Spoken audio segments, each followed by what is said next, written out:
Couldn't even get into medical school, my father spat, throwing my rejection letter onto the kitchen table. What are we supposed to tell people? That our daughter is a failure? I stood there, 22 years old, feeling like I was 12 again. The familiar weight of disappointment pressed down on my shoulders as my mother buried her face in her hands, shoulders shaking with theatrical sobs. Julia got accepted to Johns Hopkins, she whimpered, referring to my cousin.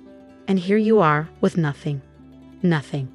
I wanted to explain that I'd only applied to medical school because they'd forced me to. That my real passion lay in real estate development, something I'd discovered during my business degree. But I knew better than to speak up. In the Chang household, children didn't have dreams of their own. I have a job offer, I said quietly. Anderson Development Group wants me to. A real estate company. My father's voice dripped with contempt. You think we spent all that money on your education so you could sell houses? It's not selling houses, Dad. It's commercial development. They're one of the biggest. Enough. He slammed his hand on the table, making the fancy china rattle. The same china that only came out when their friends visited, so they could pretend we were the perfect family. No daughter of mine will waste her life showing empty buildings to strangers. My mother wiped her eyes, careful not to smudge her expensive mascara. What will we tell the Kims? Their daughter just started her residency at Mayo Clinic. I'd spent my entire life trying to live up to their expectations. Every decision, every achievement measured against their friends' children.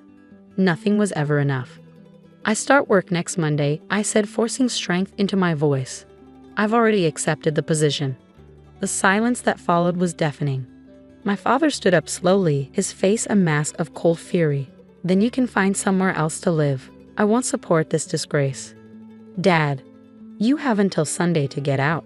He turned to leave the kitchen, then paused. And don't expect any help. If you want to throw away everything we've given you, you can do it on your own. My mother wouldn't even look at me as she followed him out.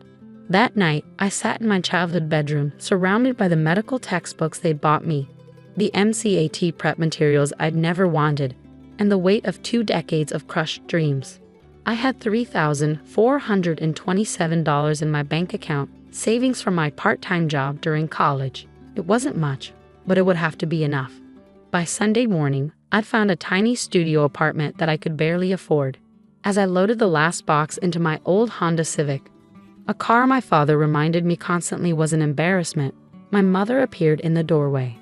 Sarah, she said, her voice quiet. It's not too late. Apply again next year.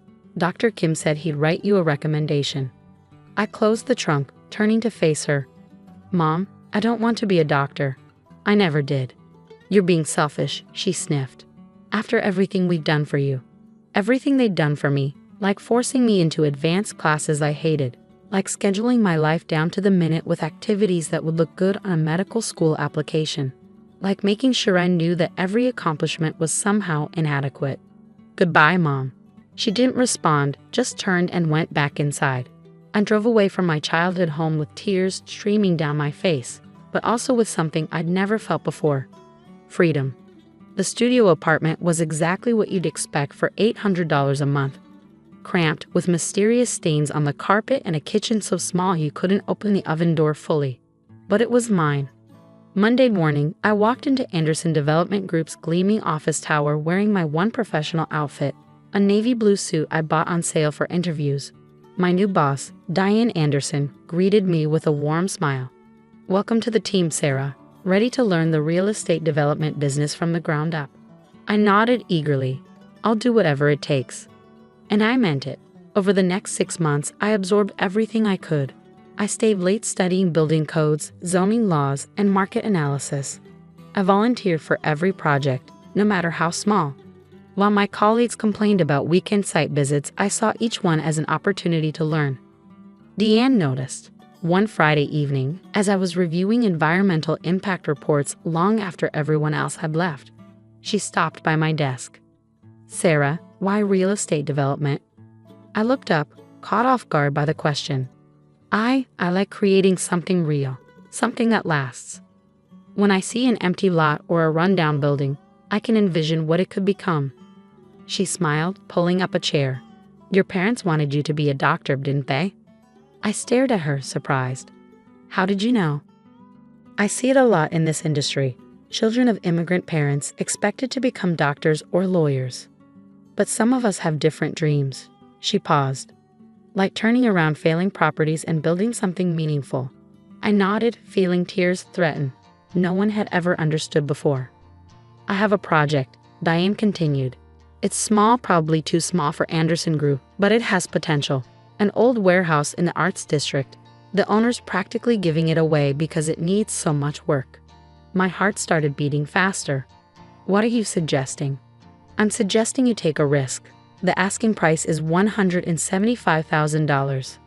I know a private lender who might be interested, especially if I vouch for you. I laughed nervously. Me? Buy a warehouse? I can barely make rent. Diane leaned forward. Sometimes the biggest opportunities come when we're least prepared for them. Think about it. That night, I couldn't sleep. I pulled up the warehouse listing on my laptop, studying every detail. The building was a mess. Broken windows, graffiti-covered walls, years of neglect. But location was everything in real estate, and the Arts District was growing. The next morning, I called the private lender. With Diane's recommendation and my business degree, they agreed to finance 80% of the purchase price. I would need to come up with $35,000 for the down payment. I had exactly $4,892 in savings. But I also had an idea. The warehouse had a small attached office space that could be renovated quickly. If I lived there while working on the rest of the building, it was crazy, probably illegal, definitely desperate. I did it anyway. 2 months later, I owned the warehouse. I moved out of my apartment and into the office space, setting up a makeshift bathroom and kitchen. Every morning, I went to work at Anderson Group. Every evening and weekend, I worked on my building. You two became my best friend. I learned basic electrical work, plumbing, and how to patch walls. When something was beyond my skills, I traded with local contractors, helping with their paperwork and permits in exchange for labor. 6 months in, I got my first break. A local artist collective needed studio space. The warehouse wasn't fully renovated, but they loved the raw industrial aesthetic. I rented them the main floor at below market rates, using the income to fund more improvements. Word spread through the arts community. Soon I had a waiting list of potential tenants, artists, designers, small creative businesses. Each one brought their own improvements, turning the warehouse into something unique. 1 year after buying the building, its value had tripled. I refinanced, using the equity to buy another property, then another. 5 years passed. I built a reputation for turning around troubled properties, particularly in arts and cultural districts. My company, Nova Development, specialized in community-focused projects that preserved neighborhood character while creating sustainable growth. I rarely thought about my parents anymore. Through mutual friends, I heard snippets of news. They'd moved to a bigger house in the suburbs, still chasing status. They bragged about Julia's medical career, but never mentioned me. Then came the call that changed everything. Ms. Chang. The voice was professional, formal. This is David Montgomery from First National Bank. I'm calling about the Riverside Heights property. My heart skipped. Riverside Heights was the most prestigious development in the city. Multi-million-dollar homes with river views and private docks. Yes. We're handling a purchase agreement for your parents, Richard and Helen Chang. They're interested in the Morrison estate. I knew the property, a $5 million mansion that had been on the market for months. I see, I said carefully. And why are you calling me? Well, he cleared his throat. Given the unique nature of the property and the financing requirements, we need all the immediate family members to sign off on the purchase. Your parents suggested you'd be happy to help. I sat back in my chair, staring out my office window at the city skyline. 5 years of silence, and now they needed my signature. Did they mention that they kicked me out? That they haven't spoken to me in 5 years? Silence on the other end. I'll have to get back to you, I said and hung up. Less than an hour later, my phone rang again.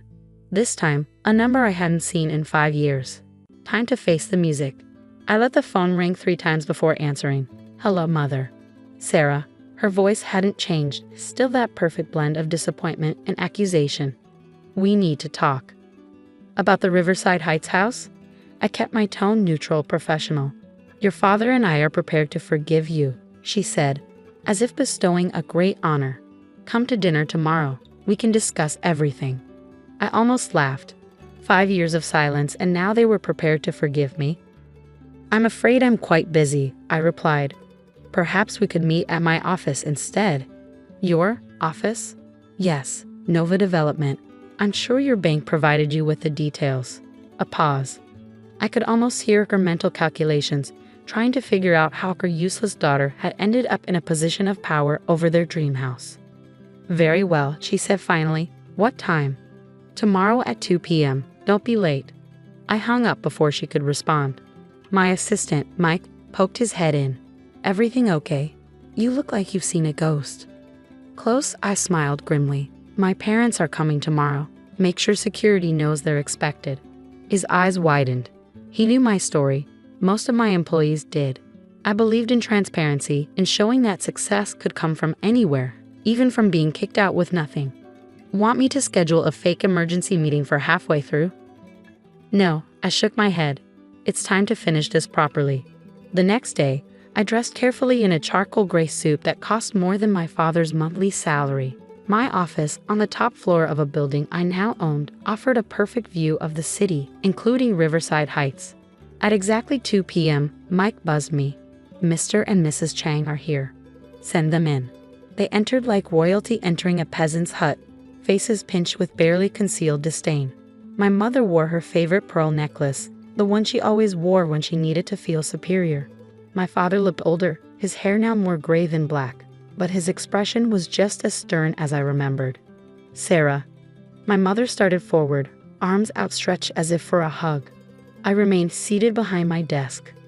Please sit. I gestured to the chairs across from me. They sat, my father's eyes darting around the office, taking in the awards on the walls, the scale models of my developments, the clear symbols of success he hadn't expected. Nice office, he said stiffly. You've done well? Yes, I agreed. I have. Now, about the Riverside Heights property. My mother leaned forward eagerly. It's perfect, Sarah. Just what we always dreamed of. And now that you're successful, you can help make it happen. The bank just needs your signature. Why? She blinked. What? Why does the bank need my signature? You're both employed. You have assets. Why do you need my approval? My father shifted uncomfortably. It's a complicated transaction. The bank has certain requirements. The bank, I cut in, is concerned about the source of your down payment. They've noticed large cash deposits to your account over the past month. They want a family member with, I smiled thinly, verifiable income to co-sign. Silence. How did you? My mother began. I own 30% of First National Bank's commercial real estate portfolio. David Montgomery calls me directly about unusual transactions. I leaned forward. Would you like to explain where the money came from? My father's face reddened. That's none of your business. Actually, it is, because you're asking me to put my name, my company's reputation, on the line for you. So I did some digging. I pulled out a folder and opened it. You borrowed money from loan sharks. High interest, off-the-books lenders. The kind of people I deal with sometimes in property acquisition. I met their eyes. The kind of people you don't want to owe money to. My mother's hand flew to her pearls. We had no choice. The Kins just bought a house in Riverside Heights. We couldn't let them. Still competing with the neighbors, I sighed.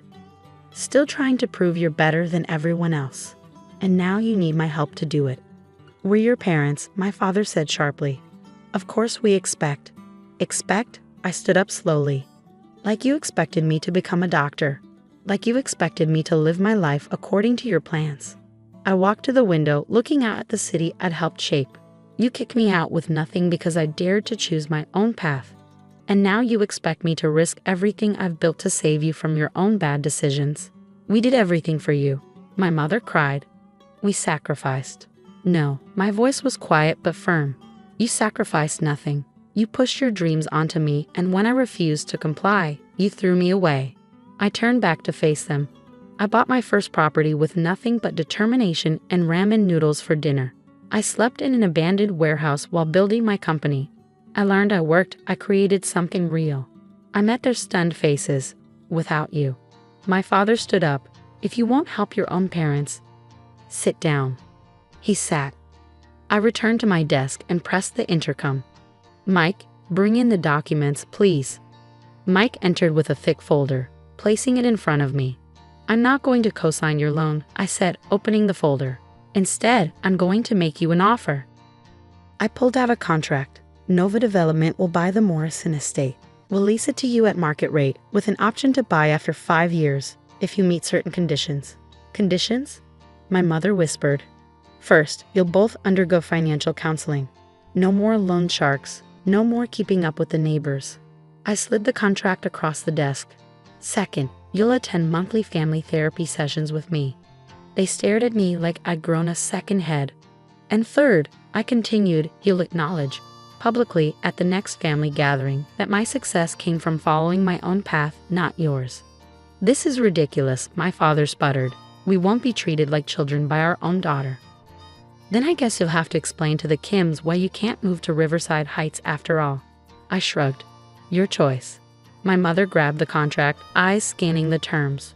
You can afford this house." "Mother, I could buy the entire Riverside Heights development if I wanted to. This building we're sitting in, I own it. That warehouse you sneered at 5 years ago, worth 8 figures now." I leaned back in my chair, still think real estate was a waste of my education. They looked at each other, decades of pride warring with desperation. Finally, my father reached for the pen I'd placed on the desk. "Wait," I said. He paused. "Before you sign, understand this. We're not doing this because we're family. We're doing this because despite everything, I learned something valuable from you both." "What's that?" my mother asked quietly. "That the greatest success comes from proving others wrong." I stood up. "You have 24 hours to decide. I suggest you use them wisely." After they left, I stayed in my office watching the sunset paint the city in shades of gold. Mike brought me a coffee and perched on the edge of my desk. "Think they'll sign?" I nodded. "They will. Their pride won't let them do otherwise." I sipped my coffee. "The therapy sessions will be interesting though." He chuckled. "You're not actually going to make them do that, are you?" "Every single session." I smiled. Sometimes the best revenge is forcing people to face themselves. 3 days later, I received the signed contract via courier. Included was a handwritten note from my mother. "The Kim's daughter just quit her residency to start a tech company. Perhaps you could give her some advice." I laughed out loud, then wrote my response. "Tell her to follow her dreams, and remind her that sometimes the best signature to have is your own."